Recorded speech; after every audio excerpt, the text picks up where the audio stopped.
Cultural. Instituto de Línguas Millennium. Livraria Próton. Faculdade Trilógica Kepp Pacheco. Boa noite, telespectadores. Estamos dando início a mais um programa O Homem Universal. Eu quero agradecer aos telespectadores que nos têm dado muito apoio em telefonemas, parabenizando a nossa iniciativa, que estamos levando já há alguns meses na televisão comunitária, participando a população da cidade de São Paulo, as últimas descobertas da ciência universal.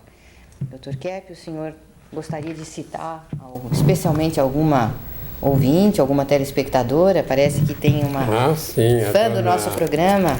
Cecília Vicentini, que ela gosta muito. E, bom, se nós fôssemos agora, então, nomear todos os telespectadores que nos têm chamado, acho que seria um tanto quanto difícil, né? Porque a quantidade tem sido muito grande e nós agradecemos a todos. Então, Dr. Kepp, qual é o assunto que o senhor gostaria de tratar essa noite? Seria interessante abordar essa questão das pessoas que deveriam ou não fazer o processo de terapia. Bom, você já sabe mais ou menos, né, que tipo de sinais assim a pessoa teria e que indicaria um problema assim para fazer um tratamento rápido e que teria algo atrás para a pessoa saber e que ela não consegue saber por ela mesma. Você sabe, Cláudia, que a filosofia principal, quer dizer, a filosofia básica mesmo, começou com uma ideia do Sócrates, quando ele disse: conhece-te a ti mesmo, que até essa época o ser humano não tinha muita ideia como ele era. Então, ele veio com essa palavra, cognosce te ipsum, quer dizer, conhece a ti mesmo para você poder, então, conhecer os outros, e principalmente porque a problemática do ser humano, se não é conhecida, pode trazer tremendos problemas para o ser humano. Então, Cláudia, essa questão de conhecer o ser humano, se a pessoa, por exemplo, conhece a ela mesma, ela então saberá tomar o cuidado para ela não se pôr em perigo, como no caso depressivo, que é o indivíduo que ataca muito a própria vida, que destrói o que tem, ou então no caso do indivíduo paranoide, de atacar os outros, de colocar até a vida dos outros em perigo. De maneira que é muito importante essa frase do Sócrates para a pessoa saber praticamente como ela é, para evitar dela atacar ou de se atacar. Então eu conheço, por exemplo, casos de projeção. O que seria a questão da projeção? A questão da projeção, eu conheci uma senhora e ela fazia até análise comigo. Então ela tinha muito, vamos dizer, ciúmes do marido, ciúmes projetivos, né? Punha no marido as intenções dela. Então quando ela ia, por exemplo, dormir, ela arranjou uma corda e ela ligava, amarrava a corda na perna dela e na perna do marido, para que à noite ela achava que ele podia sair de casa, se encontrar com outras pessoas. Então ele praticamente vivia. Interessante. Dr. Kepp, o senhor fala isso, interessante, é um tanto quanto dramático. Isso não é assunto de filme de comédia, o pior é isso. Interessante que os filmes de comédia são feitos geralmente tomando por base temas da patologia do ser humano, né? Que são patologias reais. E tinha, lá nos Estados Unidos, eu me lembro agora, um senhor que falaram dele assim na análise, que ele tinha muito ciúme da esposa. Então, quando ele saía de casa, ele usava o seguinte critério: a esposa tinha dentadura Então ele tirava a dentadura da esposa para não deixar que ela saísse também. E devolvia quando ele chegava em casa. Então, Cláudia, é piada, né? Parece uma piada. Parece piada. Infelizmente não é. Então, vamos dizer, aí já está um sinal importante para a pessoa fazer análise. Sim. Quando ela projeta demais as intenções dela nos outros. Dr. Kepp, mas se nós formos esperar só esses casos fazerem análise, acho que são casos um tanto quanto extremados. Eu acho que esse problema de ciúme é um problema muito mais frequente na vida das pessoas e que causa um intenso sofrimento, e muitos indivíduos não sabem como reagir em relação a isso, não sabem como dominar, é um pânico, é um ciúmes irracional que toma conta da pessoa e que muitas vezes pode ser um obstáculo até para a realização normal da sua vida, do seu trabalho, e um grande gasto de energia, desperdício de energia. Então o senhor estava falando em projeção, né? Que nesse caso, a projeção, Dr. Kepp, como é que seria isso? O marido então projeta o que na esposa dele ou vice-versa nesse caso? Então, você percebe, né, o que projeta, quer dizer, a intenção que ele tem, intenção dele conquistar talvez outras pessoas, outras mulheres, ele coloca na mulher dele, como se fosse uma intenção da mulher. Ou então, no caso dessa mulher que amarrava uma corda na perna do marido para não sair à noite de casa, então ela projetava a intenção dela de namorar outros homens no marido. Então é muito importante também esclarecer que essas intenções às vezes são até a nível inconsciente, né, doutor? Não, são quase totalmente inconscientes. É interessante, né, essas questões de psicopatologia. Por exemplo, a questão de fumar. Então, geralmente, há esse hábito de fumar, esse de cigarro assim comum. Então, só esse ato de fumar, a pessoa, por exemplo, vai trabalhar, então sente qualquer coisa desagradável, então tem um pensamento de algo assim que até inventa pela fantasia, então ela pega um cigarro e fuma. Então aquela consciência que estava chegando na pessoa, ela fuma um cigarro e desaparece a consciência.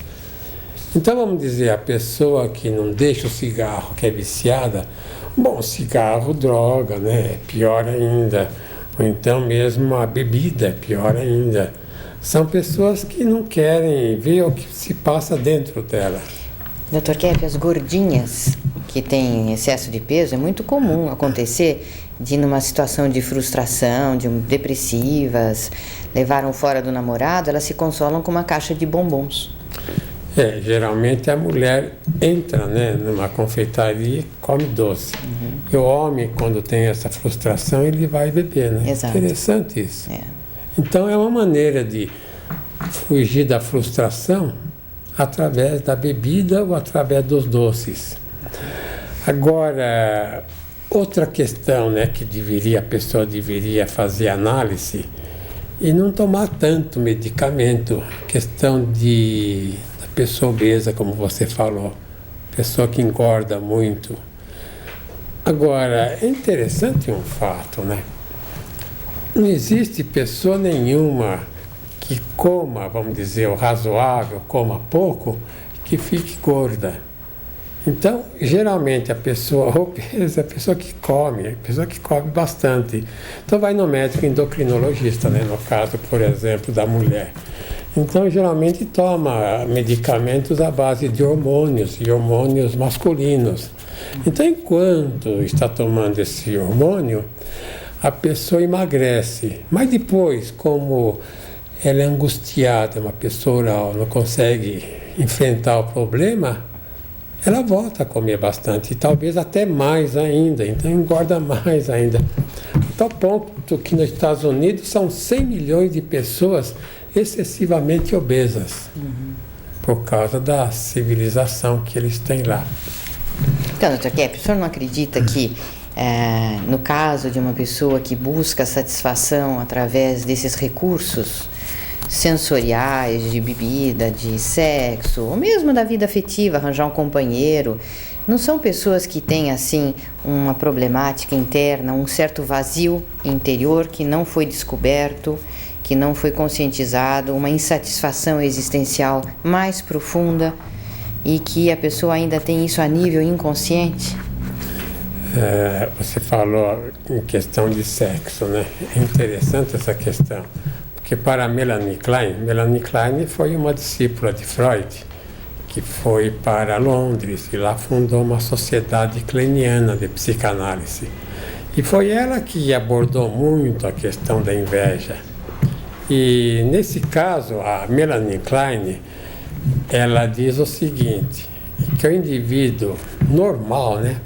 Na ideia dela, o indivíduo assim são, seria o indivíduo genital, que se o indivíduo resistisse questões assim de comida, de bebida, de drogas, e também resistisse à voracidade ao dinheiro, e ficasse nas relações assim genitais, relações sexuais, seria o indivíduo são.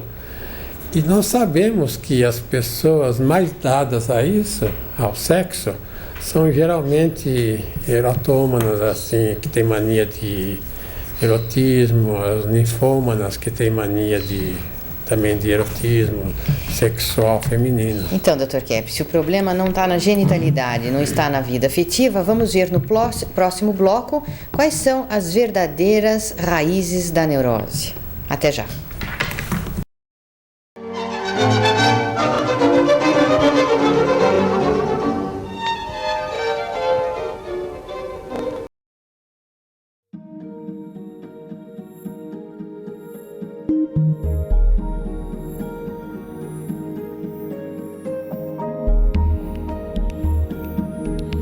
Uma das principais ferramentas para ajudar os alunos no curso de gestão de conflitos é o autoconhecimento. Uma vez que eles conseguem entrar em contato com esses sentimentos ruins, faz com que o sistema psiconeuroimunológico volte ao equilíbrio e eles não apenas aliviam esses sintomas, mas conseguem lidar com os problemas do dia a dia de uma forma mais tranquila.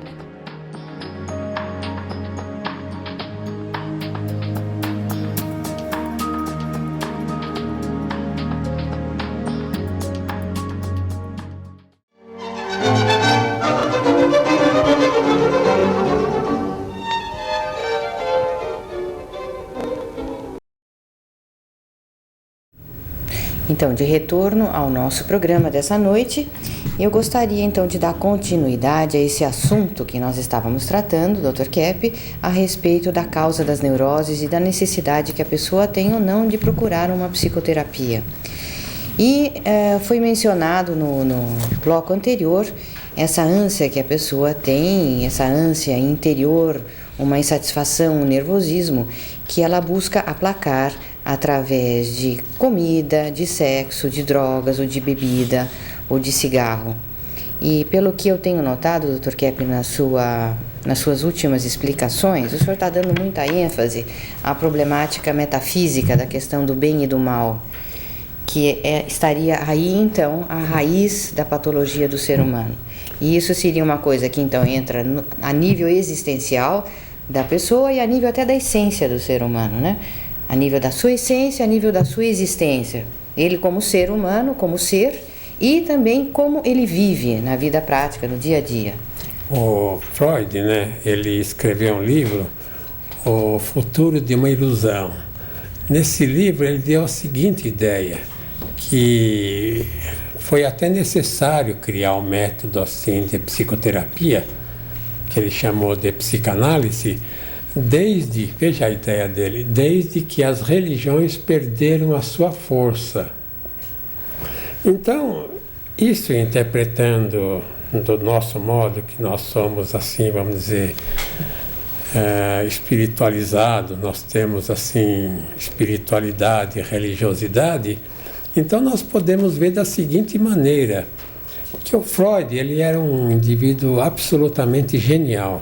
Então ele tinha intuição, porque o indivíduo genial, eu me lembro agora do Hegel, né? Esse Wilhelm Friedrich Hegel, que foi um grande filósofo alemão, e essas descobertas que eu estou fazendo tem muita relação com as descobertas dele, porque ele diz que a verdade vem pela abstração dentro do ser humano. Então ele até caçoava um pouco essa questão de querer fazer uma filosofia, de querer encontrar a verdade pela experimentação. Na ideia dele, a experimentação não levava a nada. Então o Hegel, ele deu muito valor à questão também dos universais, né? Agora, ele não tem a mesma explicação que eu tenho, que os universais que dão praticamente a verdade para o ser humano, e que esses elementos universais estão dentro da cabeça do ser humano, como está a própria vida. Vamos dizer que os universais seriam a verdade dentro da mente humana. Então vamos dizer, é a verdade divina no ser humano. Porque a verdade é sempre divina, né? Não existe uma verdade que não seja de Deus, vamos dizer. Então, aí, esse é o ponto, Cláudia, que quando Freud veio com as teorias sexuais, né? Com a questão do complexo de Édipo, Elétra, essa questão toda ligada ao sexo, então logo em seguida o Carl Gustav Jung, que ele era filho de um pastor suíço, ele era um médico lá, trabalhava na clínica lá de Birkensee, lá na Suíça, e ele foi trabalhar com Freud porque admirava o trabalho do Freud, mas não aceitou essa questão, essa etiologia, vamos dizer, sexual que o Freud colocou. Então ele tentou ver se mudava a teoria, insistiu várias vezes com o Freud, e para entrar num campo mais amplo. E o campo mais amplo dele não foi tanto da metafísica, porque ele não conhecia, mas foi um campo assim que ele chamou do inconsciente coletivo. Aí ele entrou na filosofia hindu, nas mandalas, aquela questão toda dos arquétipos. E depois um outro discípulo que era muito caro também ao Freud, que era Alfred Adler, ele achou que não era bem no sexo o problema, mas era na questão da inferioridade, que a pessoa se achava inferior. Então que a pessoa tentava a vida toda superar o complexo de inferioridade, tentava se colocar num plano melhor de vida, e que esse sentimento de inferioridade é que levava o indivíduo à neurose. Agora, pela minha descoberta, que eu aceitei muito bem a descoberta do Kraepelin, que era um psiquiatra alemão, o problema não está na inferioridade, está na superioridade. Veja que eu quase cometi um lapso agora. Uhum. Eu queria dizer que a questão não está no complexo de superioridade, mas é aí que está. Veja que até na televisão a gente pode cometer lapsos que indica que no fundo o indivíduo não gostaria que aquele problema estivesse daquele modo. Então, a questão do Freud, do sexo, ficou muito reduzida nesse estudo que ele fez, e nós entramos então com o trabalho sobre o bem e o mal. Então, sobre o ser. O ser seria o bem. O ser seria, vamos dizer, a imortalidade do indivíduo. O ser seria a vida. E o mal seria o não ser. O mal seria a rejeição à vida, seria a doença. Então nós entramos nisso, e então como você pode provar, Cláudio, que algo funciona ou não? Então uma vez conversando com o assistente do professor Pacheco Silva Filho, ele disse assim, mas a questão do inconsciente, como é que pode provar? Se é inconsciente, você não pode saber, nenhum psicanalista pode saber. Eu falei, bom, a questão do inconsciente a pessoa não sabe, mas a questão do inconsciente aparece nos resultados. Se a pessoa tem um sintoma qualquer, psicológico, orgânico até, e dando uma interpretação, a pessoa não melhora, então não atingiu. Então, o Bion, né, Wilfred Bion, que é um genial psicanalista, ele sempre dizia isso, para o cientista não se ater a um princípio como dogma. E o Freud, Cláudia, falava da sexualidade como dogma. Ele falava para o Jung, olha Jung, o dogma da psicanálise é a sexualidade, nós não podemos sair disso. Então, isso que eu estou dizendo, o Bion corrigiu muito o Freud, dizendo que o psicanalista tem que procurar no cliente, quando o cliente fala, qual é o problema dele, e não ficar fixado num ou no outro, então, como nesse caso. Você está querendo dizer que existem problemas inconscientes, evidentemente, mas que não necessariamente os da sexualidade. Existem outros muito mais sérios e profundos do que esse. E quais são esses, né, Então, Cláudia? e que esses a gente pode saber através dos resultados, dos atos falhos, de como a pessoa se conduz na vida, dos sonhos, de lapsos. Por que uma pessoa, por exemplo, assiste um filme aí de bandidagem, como tem muito nos filmes americanos. Então, muitas vezes, ele não torce pela polícia, pela justiça, ele torce pelo bandido, Sim. para o bandido escapar, para conseguir ter resultado. Então, eu estou dizendo o seguinte, que o ser humano, nessa estrutura inconsciente, ele é muito mais, vamos dizer, bandido do que o indivíduo bom. É claro que Deus não criaria uma natureza ruim no ser humano, mas de tal maneira a psicogenética do ser humano foi distorcida, foi negada, foi quebrada, que tudo aquilo que um bandido, um ladrão, um mentiroso, um safado, um espoliador tem nele, sabe que nós temos também? Então, por isso que nós vivemos numa sociedade cheia de injustiças, de crimes, de violência, de problemas de assaltos e ladroeiras, não é? E muita injustiça social, exploração. É por isso que a humanidade organizou uma sociedade assim para viver, uma sociedade profundamente infeliz, porque no interior de cada ser humano existe esse inconsciente neurótico que precisa ser conscientizado. Então, Cláudia, eu estou dizendo daí a necessidade dessa descoberta do Freud dentro do campo certo, dentro do campo da metafísica, para que o ser humano perceba. Só que o Freud falava em alemão Trieb, quer dizer, tendências naturais.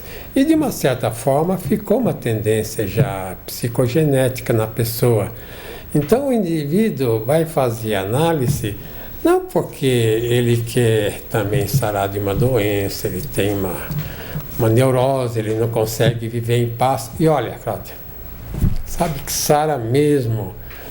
Nós voltando agora ao Brasil, né, depois de 16 anos no exterior, eu atendo vários clientes. Olha, se a pessoa faz análise séria mesmo, 2, 3 vezes por semana e leva a sério, ela realmente sara. E se você toca nessas questões transcendentais na pessoa, porque eu acho que o ser humano não devia falar como Aristóteles falou, quem é o homem? É um animal racional. Você devia falar, sabe como, Cláudia? O que é o homem? É um ser espiritual.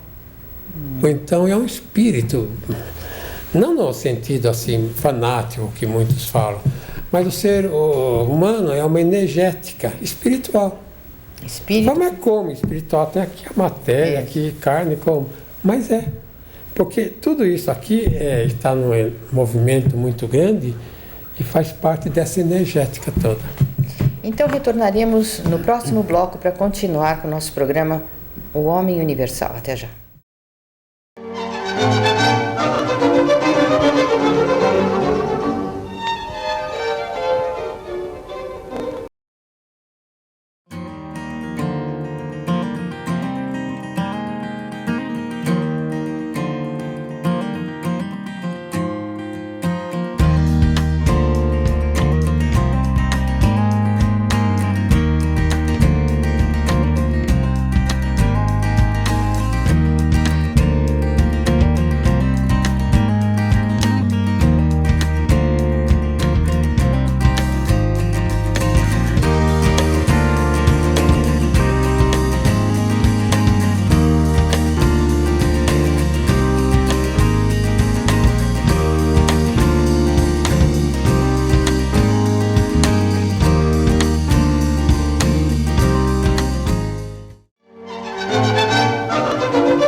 Então, por favor, possam fazer o pedido desse material que será enviado pelo correio.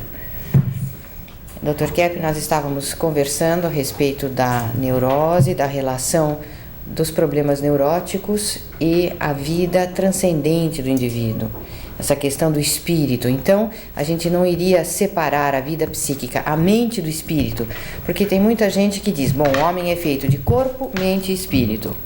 O senhor diria, então, que o ser humano é feito de uma só energética, e o fundamento dessa energética é espiritual e que se manifesta também a nível físico, na sua manifestação.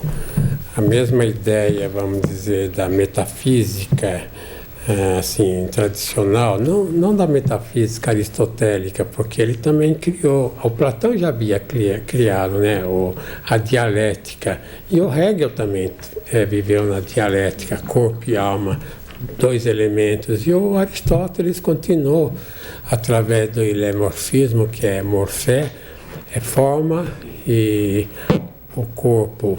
Então seria duas estruturas que faria então um ser.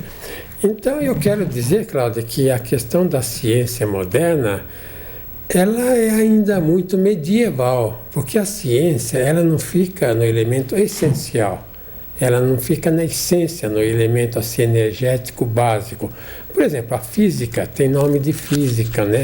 E estuda principalmente os elementos fundamentais de tudo que existe, que os elementos fundamentais são os elementos energéticos, que fazem inclusive a matéria, mas que é muito mais assim psicológico, muito mais assim imaterial. Nós não vemos, né, nenhuma energia e nenhuma, vamos dizer, onda no ar. No entanto, o rádio funciona com as ondas que vêm pelo ar, a televisão com as ondas que vêm pelo ar, o radar são ondas no ar.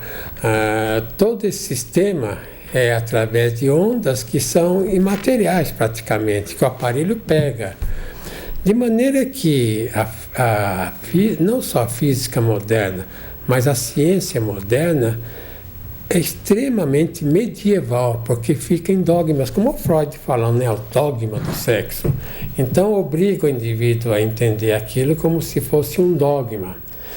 Até tem aqui, nós temos o Léo, né, o psicanalista Léo, estudou na Inglaterra e trabalhou lá durante 7 anos, e atendia, né, os ingleses. E o senhor tem qualquer crítica a fazer a esse respeito dos da ciência moderna, né? O que se nota aqui na ciência moderna é que ela apregoa que ela é assim o ramo da civilização mais sério, desprezando o método, por exemplo, da filosofia, desprezando o método da teologia, né? E, por exemplo, quando eu estudei na faculdade de psicologia, nós tínhamos uma cadeira que era a cadeira assim, mais conceituada, né? Que era de metodologia científica. Então nós aprendemos... Já fez curso de psicologia, né? Campinas, né? Foi na PUC de Campinas, mas a professora era da PUC de São Paulo. Então é uma orientação, parece que da PUC em geral, né? Geral. E embora a PUC deveria ser católica, seguia teologia, tudo, essa disciplina era uma das mais conceituadas. E lá a gente aprendia que para um cientista, ser cientista, ele tinha que considerar sempre a realidade, tinha que observar o método da ciência, o método da observação. Mas aí agora a gente se questiona, porque se a pessoa tem sentimentos também, e se ela não observa esses sentimentos, então ela não está sendo científica. E a ciência moderna não leva em conta a espiritualidade, porque a ciência e teologia são separadas na sociedade, né? Apesar de serem, na verdade, unidas, mas esses 3 campos são separados. Então, a ciência moderna, ficando assim, desconsiderando a espiritualidade, o sentimento, ela está numa contradição, porque ela justamente não está considerando a realidade, nem do sentimento, nem da espiritualidade, nem mesmo do pensamento, que são os elementos mais fundamentais. Eu acho que o senhor, eu vou traduzir melhor o que eu entendi que o senhor está falando. O senhor está falando o seguinte: como é que o cientista pode ser objetivo, como é que ele pode ser exato na experimentação, como é que ele pode tirar de um fenômeno que ele observa uma conclusão exata, objetiva, se ele for subjetivo, se ele for um indivíduo, vamos dizer, com uma patologia intensa e que ele não tem, vamos dizer, um campo assim de pensamento certo. Então, tudo aquilo que ele disser a respeito de um fenômeno exterior é errado. Olha, Léo, vamos aqui falar de um fulano que ninguém conhece. O nome dele é Albert Einstein. Eu acho que ninguém conhece esse físico que é considerado o maior da humanidade.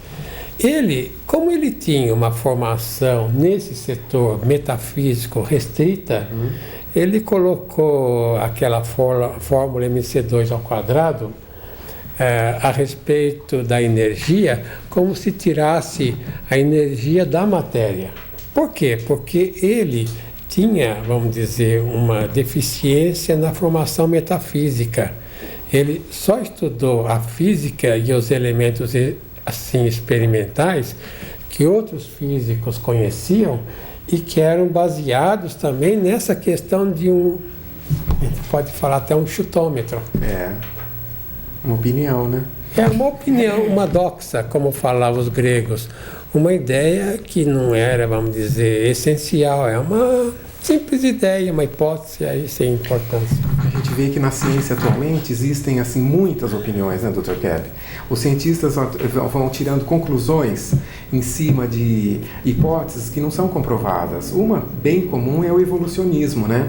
Que se o ser humano tivesse evoluído de outras espécies, haveria muita evidência de fósseis de todas essas espécies intermediárias. E não há, e deveria haver milhares. E também... Mas olha, o senhor usa uma linguagem muito difícil. O senhor precisa dizer mais simples na televisão. O senhor está falando o seguinte, eu vou traduzir novamente, mas que paciência que eu preciso ter. Que não tem, vamos dizer, entre o homem e o macaco, não tem ossos que mostrem que foi mudando pouco a pouco o macaco até virar no homem, não é isso? Isso. Então não tem, entre o homem e o macaco, não tem ossos que provem que o macaco virou homem. Isso. Então, por que o cientista fica no evolucionismo se isso não é nem científico? Exatamente. E é considerado assim um conhecimento acadêmico e sério. Todo mundo leva muito a sério. Lá em Londres, que o senhor morou, não tem uma verdadeira catedral lá do evolucionismo, lá um museu que só trata disso? Parece uma igreja. Eles levam isso muito a sério. Léo, eu acho que o senhor também deve se lembrar bem na faculdade que eles dizem ter uma preocupação muito grande com as inferências. Inferência, o que seria? O observador científico inferindo, quer dizer, colocando no objeto observado ou no fenômeno observado uma ideia sua, que seria chamada uma ideia a priori. Quer dizer, antes da experiência ele já tem uma ideia e que ele pode projetar no fenômeno. Portanto, ele não pode ter nenhuma ideia a respeito do fenômeno. Quer dizer, mas isso é absolutamente impossível. Não existe uma possibilidade de um indivíduo observador observar um fenômeno sem ter já uma ideia anterior.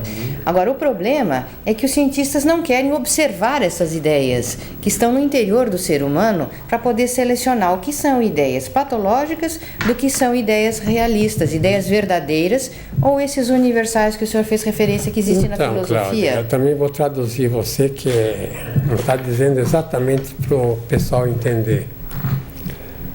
Quando o indivíduo faz uma observação, um cientista, então a filosofia da ciência, ou então a ciência em geral, fala que o indivíduo elabora uma hipótese em torno daquele fenômeno. Então você disse o seguinte, que aquela hipótese não é tirada daquela experimentação, porque a experimentação é uma coisa seca. A hipótese é tirada da cabeça da pessoa, mais uma vez.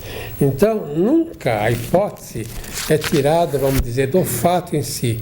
Mas a hipótese é como o indivíduo entende que aquilo acontece. Compreende, Léo? Isso tira todo o valor das hipóteses no campo da ciência. Porque se a hipótese é uma coisa que pode ser e pode não ser, a metafísica fala o seguinte: o que é e não pode não ser. Uma coisa não pode ser e não ser ao mesmo tempo. Compreende? Uma coisa ou é isso ou não é. Então, o não ser não pode existir.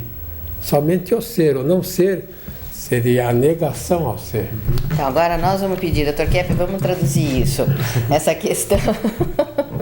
Eu acho, em primeiro lugar, que nós temos telespectadores com um nível muito bom e que acompanham perfeitamente o que a gente está falando. Ah, bom, mas, sem dúvida. Agora, outra coisa que eu gostaria de esclarecer aqui, então, é o seguinte: o senhor estava falando sobre observação e sobre hipótese. Vamos voltar à questão do macaco, tentar ver aí? Então, o senhor Darwin observou uma semelhança que nós vamos tratar, então, no próximo bloco, porque nosso tempo está esgotado. Até já.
Nós então estávamos vendo no módulo anterior a questão do critério que é usado na pesquisa científica.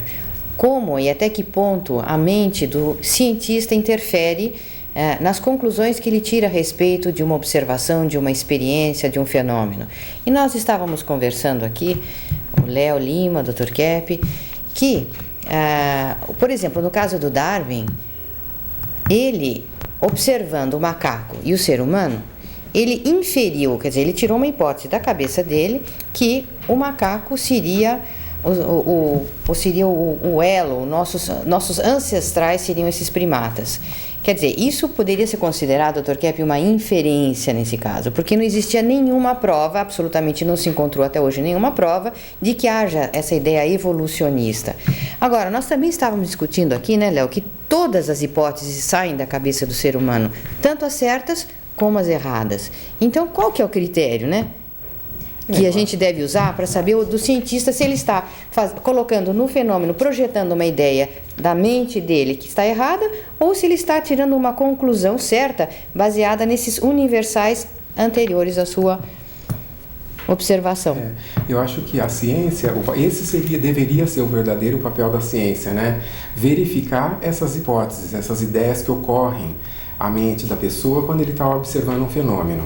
Mas o que acontece é o oposto, quer dizer, geralmente a ciência moderna tem seguido essas hipóteses que não são comprovadas na realidade, então fica assim num achismo, uma série de hipóteses não comprováveis, e as ideias verdadeiras que vêm à mente da pessoa muitas vezes são desconsideradas pela ciência moderna, porque às vezes são metafísicas, são ideias assim mas que a ciência não tem interesse em aceitar por uma questão até de problemas, né? Quer dizer, uma coisa assim, então eles desconsideram. O senhor é muito teórico quando fala, não é difícil entrar na prática, mas é difícil mesmo. A coisa mais difícil é você falar de modo prático, viu? E eu gostaria de dizer o seguinte, que mesmo a metafísica, essa que nós recebemos, seja do Aristóteles, seja do Platão, mesmo do Sócrates, o Parmênides até, foi uma metafísica, foi de uma grandeza incomparável, né, naquela civilização grega que houve assim no passado. Mas mesmo a metafísica, Léo, cometeu certos erros que eu acho que faltou para corrigir esses erros o fator da revelação judaica, a revelação judaica-cristã, que quando houve a revelação judaico-cristã, então essa revelação corrigiu uma série de defeitos que havia nesses pensadores. O Aristóteles, ele dizia que a matéria era eterna, Como aí os cientistas modernos falam, o mundo tem 5 bilhões de anos, a Terra tem 200 bilhões de anos. É uma coisa totalmente assim, vamos dizer, medieval. Então a ciência moderna, ela de uma certa forma é tão medieval como as ideias medievais erradas que havia naquele tempo. Então, essa questão do homem universal, né, que está escrito aqui em cima, né, de nós, o que seria, né, o homem universal? O que é o indivíduo integral, vamos dizer assim, que outros pensadores disseram? O homem universal, isso eu falo baseado, por exemplo, na trilogia que o Hegel fez, na tríade que o próprio Platão fez, ou então outros autores, muitos deles tentaram fazer essa tríade, essa trilogia. Tem a civilização chinesa, tentou fazer, mesmo os orientais lá na Índia tentaram fazer. Então o nosso esforço é para fazer o homem integral, para que ele tenha uma visão assim total da humanidade, e aí ele consiga corrigir não só os erros que houve, vamos dizer, no pensamento, na própria metafísica, os erros na teodiceia, né, essas ideias dos filósofos sobre a teologia, e também os erros, principalmente agora, dos cientistas. Olha, Dr. Kepp, eu de minha parte, eu acho que o maior perigo que se apresenta para a humanidade no momento é justamente isso. É o dogmatismo científico, esse autoritarismo científico, que infelizmente reduziu o ser humano, como o senhor tem mencionado, num grupinho de químicas e de fatores assim, ácidos. Olha, cara. Tem um perigo maior, sabe qual é? Aquele clube de Roma, eles chegaram à ideia, não sei se foi em 54 ou em 57, chegaram à ideia que como o mundo estava, não havia salvação. Então que o mundo ia acabar até o ano 2000. Isso é a conclusão que eles chegaram. E que pela poluição atmosférica, pelo excesso de população, e por fatores assim de crescimento desordenado, destruição de floresta, de animais, de mares, etc., que o mundo só chegaria no ano 2000. A gente vê, por exemplo, em São Paulo, essas inundações terríveis, né? Exatamente. Então, isso já é um desregulamento total, assim, da natureza. Ecológico. Então, de fato, há essa questão. Agora, por que os cientistas, então, chegaram a essa conclusão e que não tem salvação? Tem salvação. É só o ser humano, assim, tentar ver os meios, por exemplo, de não fazer tanta poluição, carros elétricos, de não fazer tanta poluição com fábricas, de não matar tantos animais. Só em experiências, Léo. Eles matam 1 bilhão de animais por ano. Experiência assim para fazer cosméticos, essas coisas todas, até fúteis. Então, tem meio de salvar. Então, esses cientistas do Clube de Roma, eles chegaram a uma conclusão dogmática, que não há saída. Há saída, muito bem. Sim. Inclusive, vamos dizer, no desenvolvimento da Terra, a possibilidade do ser humano habitar até outros planetas aí, Lua, sei lá. Dr. Kepp, aí nós temos que chegar à conclusão que a ciência, os cientistas deveriam focalizar com maior intensidade a patologia da cabeça dos seres humanos que fizeram essa sociedade. Então, se uma sociedade está doente, está se destruindo, quem está destruindo a sociedade são os homens que fizeram a sociedade assim. Inclusive, ultimamente, os cientistas que estão dando uma ampla colaboração para essa destruição. Infelizmente, os cientistas servem ao poder econômico patológico, não ao poder econômico são, porque a psicopatologia não é levada em conta, não com a seriedade que deveria. Então, Cláudia, existe o computador ligado à energia assim, externa, né? Assim como o computador, os mísseis ligados, por exemplo, a uma energia lá, um aparelho interno lá, ou energia, a bateria interna. Mas é só desligar. Agora, eles não fazem isso por quê? Porque eles alegam que se eles desligarem os foguetes, o inimigo lá, não sei de onde, pode aproveitar para atacar. Mas eles têm que desligar. Mas aí, Cláudia, entra a loucura do ser humano. Sabe aquele filme Odisseia no Espaço? Que acha que o computador da nave enlouqueceu e conhecia mais do que os pilotos lá da nave? Isso é pura mentira. Infelizmente, Dr. Kepp, porque eles justificam, inclusive no Ministério da Defesa dos Estados Unidos, que existem inúmeros programas, 28 mil programas, e muitos deles são tão obscuros que nem um ser humano vivo teria condição de desativar mais essa programação. É só desligar a bateria, que é ligada diretamente seja como for, se não houvesse essa paranoia na cabeça dos seres humanos e mesmo entre as nações, esse problema seria resolvido a contento da salvação da humanidade, não correríamos esse risco. Mas parece que o ser humano quer tudo menos analisar a própria problemática, admitir os erros, admitir os próprios erros, principalmente se esses erros implicam em grandes prejuízos para a civilização. Econômicos, né? Inclusive erros econômicos, não é? Bom, essa noite então nós nos despedimos dos telespectadores, agradecemos muito a sua atenção e estaremos novamente no ar quarta-feira próxima com o nosso programa O Homem Universal. Até lá. Até lá, boa noite. Muito obrigado.